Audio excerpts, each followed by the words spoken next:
Voilà, nos deux invités, ça c'est pour terminer cette tranche matinale.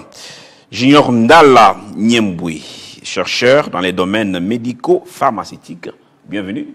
Merci, merci. Et puis à vos côtés, il y a Yves Yekoula, spécialiste en médecine physique.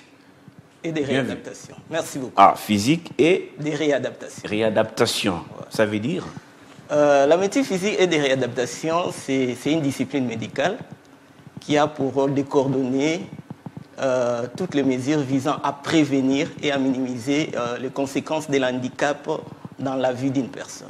C'est-à-dire, en un mot, les spécialistes en médecine physique que je suis celui qui prévient et coordonne toutes les mesures visant à minimiser les conséquences de l'handicap lorsqu'une personne est atteinte de celle-ci.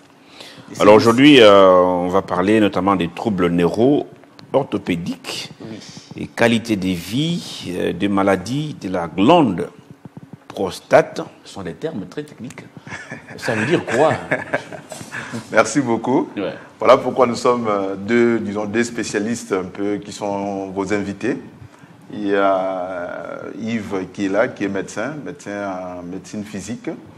Et il va en tout cas s'appesantir beaucoup sur cette thématique. Hein. D'ailleurs, il est mieux placé pour répondre à votre question. Alors, c'est vous qui devez... Ouais. Parce que ceux qui nous suivent n'ont pas fait la médecine. Hein. Effectivement. Il ne faut pas aller embrouiller nos mamans qui nous vendent les produits au marché. Ils ne vont pas comprendre. Dans des termes beaucoup plus simples. Voilà. Effectivement, donc c'est une mission à caractère santé publique où notre cible, c'est la communauté d'une manière générale, les troubles neuro-orthopédiques et la qualité de vie. Pourquoi nous avons choisi? Parce qu'aujourd'hui, c'est quoi d'abord un trouble neuro-orthopédique? Dans des termes simples, les troubles neuro-orthopédiques, c'est cette atteinte du système squelettique, donc c'est-à-dire cette atteinte du système musculo-squelettique provenant d'une atteinte au niveau du système nerveux central et système nerveux périphérique. Qu'est-ce que je veux dire par là? C'est-à-dire nous avons un malade qui nous vient dans un cabinet et qui présente un déficit moteur, c'est-à-dire une paralysie. Prenons un exemple simple. D'un bras, d'une jambe? D'une jambe, d'un bras, de la face, ça dépend. Alors, ces patients qui nous viennent pour cause de cette paralysie, nous allons essayer de remonter un peu la filière pour comprendre quelle est la cause de cette paralysie. C'est-à-dire que cette cause-là peut provenir du système nerveux central. Parenthèse, le système nerveux central est composé de deux grandes parties. Il y a l'encéphale et la moelle épinière. Et deuxièmement, ça peut provenir du système nerveux périphérique. Ce sont les 31 paires de nerfs périphériques qui innervent nos membres par-ci, par-là. Donc, bref, les systèmes nerveux, les troubles neuro-orthopédiques, c'est cet ensemble-là des manifestations et des déformations à point de départ neurologique, mais qui se manifeste du point de vue musculo-squelettique. Et c'est quoi la cause, souvent? Comment une personne telle que mon invité est là, oui, un bon matin, il n'a plus l'usage de ses jambes? Ok. Alors, je vais partir pour être un peu beaucoup plus clair. Premièrement, nous allons nous intéresser du point de vue système nerveux central. C'est-à-dire que nous avons des malades qui nous viennent, il a dit, voilà, j'ai fait un AVC. Prenons un exemple simple. Il a fait un AVC. Ça, c'est un langage courant et simple. Un simple. Il a fait un AVC. J'ai fait un AVC. Oui. C'est-à-dire que, bien que lui-même ne comprend même pas c'est quoi l'AVC, parce que des fois, on confond une paralysie. Toute paralysie n'est pas forcément un AVC.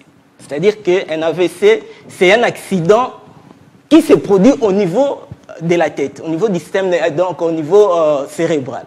Mais toute paralysie, autre paralysie, on peut avoir une paralysie dont l'atteinte centrale n'est pas intéressée. Je donne un exemple, comme vous l'avez dit, quelqu'un qui vient nous voir, voilà, avec une jambe qui ne fonctionne pas bien. C'est-à-dire qu'en ce moment-là, cette atteinte-là n'est pas d'origine centrale. Il est d'origine périphérique. Pourquoi? Dans quel cadre, par exemple, nous voyons cela? Il y a un malade des malades, par exemple, qui a subi, je donne un exemple, une mauvaise injection et qui a touché les nerfs sciatiques. C'est-à-dire que le reste de membres est correct, ils travaillent, mais ils sentent qu'ils commencent à boiter depuis un temps. C'est-à-dire qu'en ce moment-là, effectivement, nous sommes dans le cadre de la neuropathie périphérique, hein, donc le cas du système nerveux périphérique qui est atteint et qui va créer tout un ensemble de manifestations musculo-squelettiques partant d'une atrophie musculaire et qui peut engendrer même des déformations au niveau de ces membres-là. Alors, est-ce qu'il y a moyen, ça c'est peut-être une question à vous poser, est-ce qu'il y a moyen de prévenir tout ça?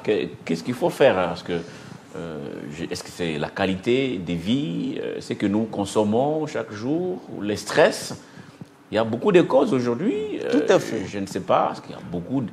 C'était à l'époque pour des personnes de troisième âge. Aujourd'hui, ce sont les jeunes de 20 ans, 25 ans et 30 ans.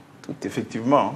D'ailleurs, même des enfants, même de très bas âge. Les enfants? Oui. Dans le cas, par exemple, de maladies comme la drépanocytose, parmi les complications de la drépanocytose, il y a également des AVC qu'on observe chez les enfants drépanocytaires. Donc, par rapport à la prévention, bon, ce qui est vrai est que les causes sont multiples. D'ailleurs, Yves venait d'en parler tout à l'heure. Les causes sont nombreuses. Hein. Vous pouvez avoir les accidents vasculaires cérébraux, vous pouvez avoir, par exemple, une injection qui a été mal effectuée et qui a entraîné, par exemple, une paralysie du membre, etc. Ça peut être aussi des tumeurs. Hein? Quelqu'un peut avoir peut-être une compression au niveau, par exemple, des vertèbres. Ça peut aboutir à ça. Mais nous voulons mettre un peu plus l'accent sur ce que nous avons apporté comme solution à cette pathologie, à ces maladies, ces problèmes de santé. C'est-à-dire, aujourd'hui, pour les gens qui ont ce type de cas, aujourd'hui, il ne faut pas s'inquiéter. Oui, oui, c'est ça. D'ailleurs, c'est ça le message principal. Lesquelles? Parce qu'apparemment, vous amenez de bonnes nouvelles ici. Oui, des très bonnes nouvelles, d'ailleurs, j'allais le dire. Parce que nous avons amené des matériels sophistiqués de l'Europe, en provenance de l'Europe. Des matériels de l'Europe qui sont utilisés actuellement pour la prise en charge de ces problèmes.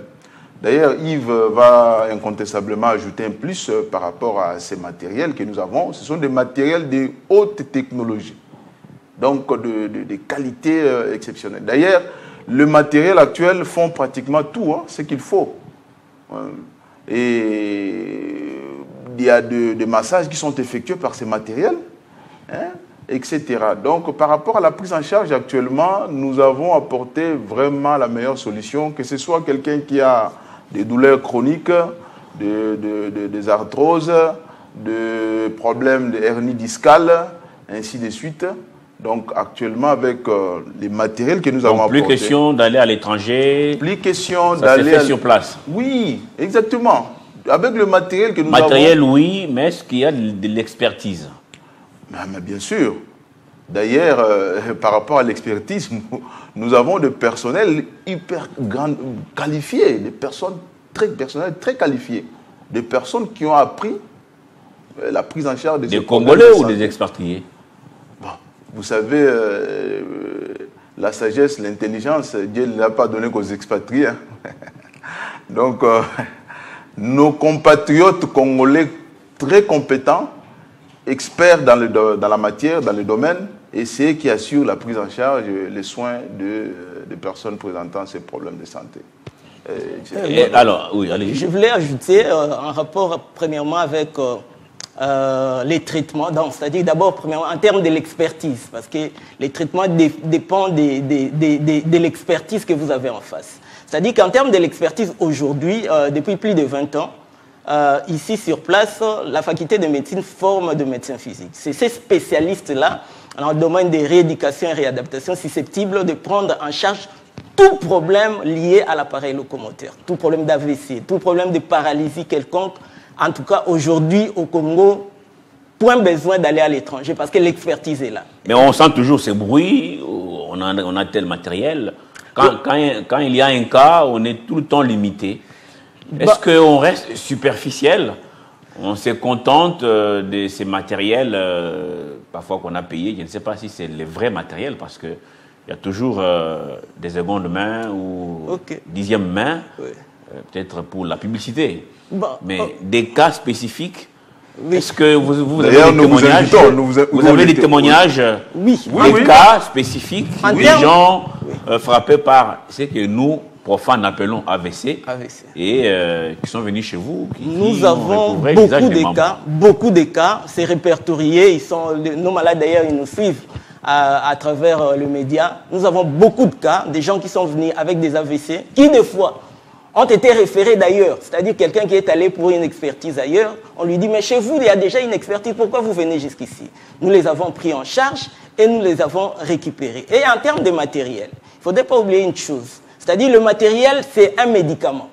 Le médicament, pour savoir le prescrire, il doit y avoir une expertise de l'homme, c'est-à-dire savoir utiliser quel matériel pour quel cas. C'est-à-dire, des fois, on utilise n'importe quoi, n'importe comment, ce n'est pas correct. Alors, pour le matériel, effectivement, au niveau de notre cabinet, nous avons des matériels vraiment sophistiqués, des matériels de rééducation. Nous avons des chaises de massage que vous ne retrouvez nulle part. Nous avons un plateau technique vraiment sophistiqué. Nous appelons tout... Même si quelqu'un a pris l'usage de la colonne vertébrale, il peut venir chez la colonne vertébrale pour tout ce qui est traumatisme vertébro-médillaire. C'est-à-dire quelqu'un qui est tombé... et après, il n'arrive plus à marcher. C'est-à-dire, soit parce qu'il y a une section de la moelle, ou soit il y a un traumatisme quelconque. Pour tous ces cas, nous les appelons. Outre cela, il y a plusieurs, lorsqu'on a parlé de tous les neuro-orthopédiques, il y a des gens qui vont présenter même des déformations des membres. C'est-à-dire quelqu'un, après avoir contracté cet déficit moteur, va présenter des déformations. Nous pouvons arranger ces membres-là et les remettre dans sa position intégrale. Très bien. On verra si réellement il y a des témoignages par rapport à ça. Nous, comme médias, notre rôle, c'est aussi aller vers ceux qui sont passés par vos services et qui ont été satisfaits. Sinon, tout ce que vous dites, voilà, ça peut être mis en doute par ceux qui nous suivent. Alors, il y a cette question que je dois vous poser, une question d'un téléspectateur. C'est Ilunga Laura, qui nous suit depuis la commune de Mongafula, qui se demande combien de temps existez-vous et pourquoi on n'a jamais entendu parler de vous. Il sursaute aussi, hein, il ne comprend pas si réellement ce que vous dites est vrai ou faux. Voilà. En termes de spécialistes que nous sommes, ou de la spécialité médecine physique, ça existe depuis plus de 20 ans.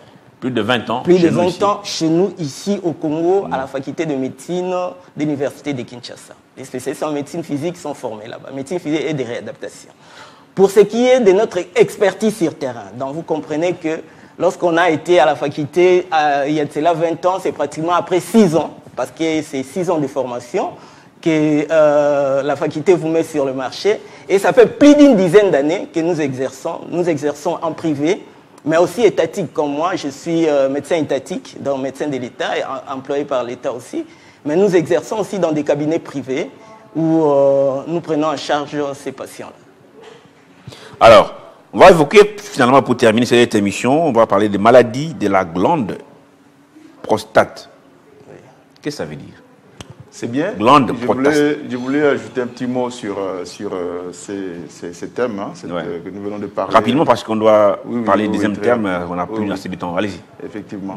En tout cas, ce que nous disons à notre population est que tous ceux qui ont des problèmes, des douleurs chroniques, en tout cas, il y a la solution qui est actuellement disponible avec des matériels, on dit bien, venus de l'Europe.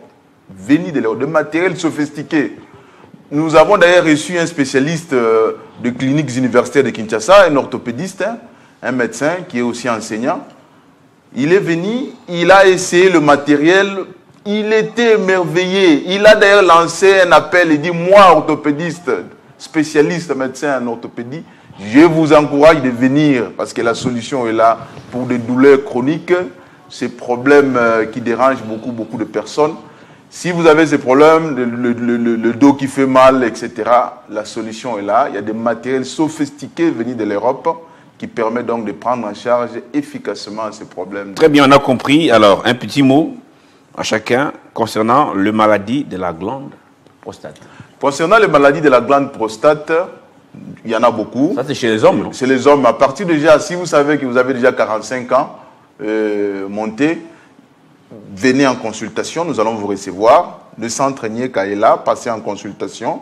Nous allons vous allez faire la consultation, faire des examens spécifiques appropriés pour identifier si vous n'avez pas la maladie de la prostate, précisément l'hypertrophie bénigne de la prostate, ou bien même le cancer de la prostate.